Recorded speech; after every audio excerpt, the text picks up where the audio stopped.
Let's talk about slavery. Because I don't know how much money you got, I don't give a being. We're still on the plantation, brother. The privilege that they give black people, that only black people can flex on other black people with, because that's all you can do, because you can't flex on master, because he gave it to you. Go out there and flex on your people. Because if you flex on me, he's in trouble. And what you got, I spend that in taxes. Go be a king to your own people. But don't come over here and act like you're a king to us. And if I catch you biting and snapping back at me, I'm gonna take you, embarrass you, and make your people talk about you and turn on you again. That's what they do to us with that. You know you can't take it with you. You don't own this thing about having something more than your own people. You can only flex on your own people. This is why I always say that there's a separation in the black community. Listen to me. We can't be around everybody. Everybody ain't ready to change. Everybody ain't ready to do right and do good. For years, I've been talking about we celebrate the homeboy coming home from jail. We celebrate the dope boy on the block. But when your cousin just graduated from engineering school, they don't get that attention. When Max B came home, everybody was doing backflips and jumping and everything. We graduated 12,000 kids in the city of Philadelphia last year. They don't get that kind of praise. They don't get that kind of talk. But then you say we need to change the community. We need to change the way that we think. So now when Mike Epps is on Jim Jones' podcast and he makes this statement, he has to come out and apologize? That's what they do for our youth. We have to start targeting and gearing, celebrating those journeys. Those are the wrong journeys to celebrate, young men. There's no reward for coming home after 30 years. You don't get their package or failure. Get your out here and help these kids. Pay that back forward. You see what I'm saying? That's the reward. I got time, come straight home. If I don't do what they want me to do for them, I'm a sellout. I'm a sucker, nigga. Right. I done did the whole bit with them. I done been to Walmart 100 times, Jay paying and meeting guards, doing all kind of stuff I'm supposed to be doing with you, nigga. But as soon as you say no one time, they done forgot about the other 99 times you said yes. You know. That's the cold thing. I got a buddy right now, man. Now, after Mike Epps made that statement, he felt like he had to come out and apologize. Now I have my organization, Urban Nerds. We go into these youth prisons. We do all kinds of stuff, redeveloping kids, getting them a fresh start, the Bounce Back program, the Fathership Foundation. We got all kinds of stuff because we're in the prevention business. We're trying to prevent you from going to do 30 years. We're trying to prevent you from doing that. So now if you go to jail for unaliving somebody black, from harming somebody black, we're not celebrating you. You're lucky you're getting a second chance. You don't get to get on stage and perform and do all this kind of stuff. What are we talking about? Like, you get to be invited to go on stage and perform and just go back to being all this celebrated after. You know what? Listen, man. Everybody in the black community, like, you can't be around everybody. Some people have a mentality that's still in the gutter, and if you're trying to get out of the gutter and go places, you got to get away from them kind of people. You got to hang around people that think like you. I mean, it's unfortunate, and kids that's ready to change work with those kids, because now Mike Epps, you know, he said that he had to come back and make this apology. Man, Mike Epps, man, I just want to get on here and clarify and clear a few things up. Number one, about the brothers coming home from prison being celebrated. I've always been a part of reform. I got brothers right now from my hometown that I'm trying to help come home that have been in prison forever. I think you guys might have misunderstood what I was saying. I might have said it the wrong way, but what I was trying to say is we don't want to send kids mixed messages about coming home from prison, being celebrated, you know, feeling like you got to go to prison and do 30, 40 years to be celebrated. I think you guys misunderstood that, you know, misunderstood what I said.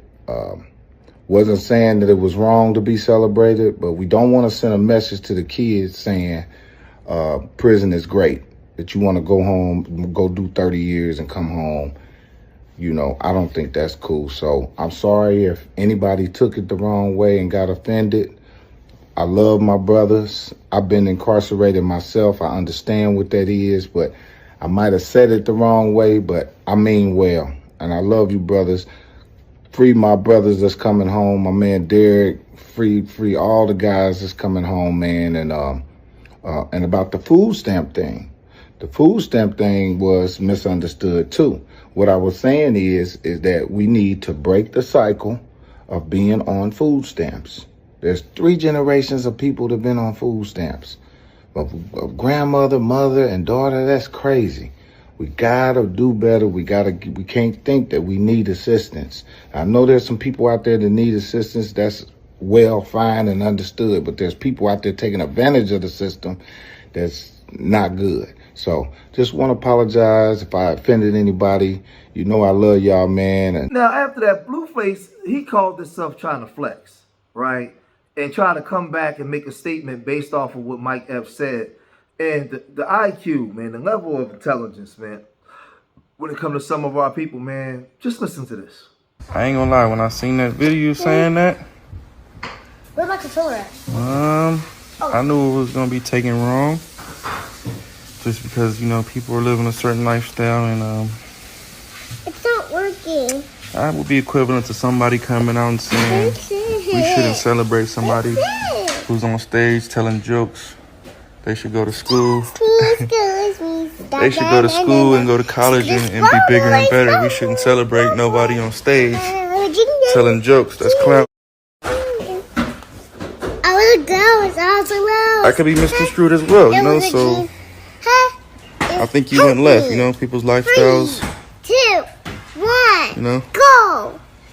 You can't really speak on people's lifestyles, man. Anybody coming home, you did things the right way, you kept it solid, should definitely be celebrated. If you can get on stage and tell jokes, no one man has enough power to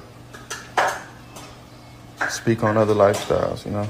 However people living, if they keeping it solid to that, I think Mike Epps, I think you should just stay in your place, brother. You shouldn't even speak on that type of lifestyle because you're not living that type of lifestyle. So, like I said, the best way for me to help you understand is I'm up now and saying, yo, I don't think we should celebrate comedians. They just tell jokes all day. They're very uneducated. They're very class clowns. You know, they've been a problem in school, so you shouldn't celebrate them because they're funny. You'll be offended by that, right? So imagine somebody living a lifestyle that comes with jail, prison, and they come home and they should be celebrated because that ultimately what makes them want to be free and do better. So I see where you're coming from, but at the same time,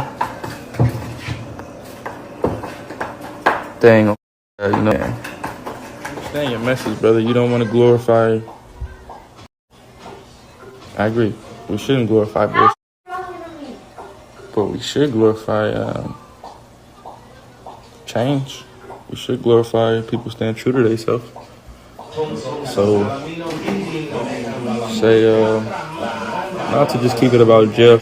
If somebody's living an LGBTQ lifestyle, as long as they stomp down and keeping it real, you should celebrate them. If they out the closet and they're helping the people that are in the closet come out, we should celebrate them. In 2026, it's so fake right now. We need the truth to be more evident. Now, you can't be around all black people, man. I'm sorry. I got to call it out for what it is. That right there and that logic is why you got to get away from certain black people, man. Because they will keep you in the gutter. These are the same people that will hurt your children. You working every day. Like, you're not allowed to hold nobody accountable. Based off his logic, you just let anybody do whatever they want to do. Right? He can just run wild in the community. No, you're not supposed to have any standards. Right? You're not supposed to have any standards. So the thing is, he's talking about having standards and wanting better for yourself, raising the bar in the community, right? Celebrating greatness, celebrating achievements. That's what he's talking about. Not when you're going to jail. He's sitting there in the video, you hear the babies in the background. What was the babies doing while you was in jail? So you put the streets over the babies? And we're not supposed to judge you? See, the thing is, you know, a lot of us when we was young, we thought stupid like this until you get older. When you know better, you do better. No, he don't have to apologize for nothing he said. What he said was right. When are we going to start raising the consciousness in the community and the standard? How high is the bar set for a black man in the communities that we come from? When are we going to start raising the standard? So I agree with everything that he said 1,000%. He was right. But again, I'm telling you, a lot of our people don't want to do good. A lot of our people don't want to change from their wicked ways. We want to turn around and blame the W man for everything. You can't blame the W man for every single thing. Some things is within our own control. Right? Some things is just on us to do better. Some things is just on us to do right. Man, listen, I'm telling you, as a black man, as a married black man living in the house with my wife, my children, you can't be around every black person. Someone like Scar from the Lion King, they never going to change, man. You can't fix them. You can't. And you got to get away from them as fast as you can until they change from their wicked ways, man. And that this thought process in the community is flawed. It's flawed. It's unaccountable to anything. And when you're a person trying to be accountable, trying to live right, trying to raise a family, and you're around groups of other black people that's not doing that, you got to get away from them. Flat out. I ain't mixing my words. I ain't apologizing. You got to get away from them. Because that stuff will affect your household. That thought process will affect your household. I ain't saying run over there to W folks. Don't even bring W folks in this conversation. This is a black conversation of black people wanting to do better. Anybody mention them, I'm going to block you. Don't mention W folks. I'm talking about us. I'm talking about us. And wanting to do better and wanting to do better for ourselves and wanting to be around other black people that want to do better. That's what I'm talking about. So y'all got to let me know what y'all think, man. If you made it this far in the video, hit that like button, subscribe to Street Media TV. Leave your comments in the comment section. Let me know what you guys think. Remember, I love y'all. Till next time. Peace.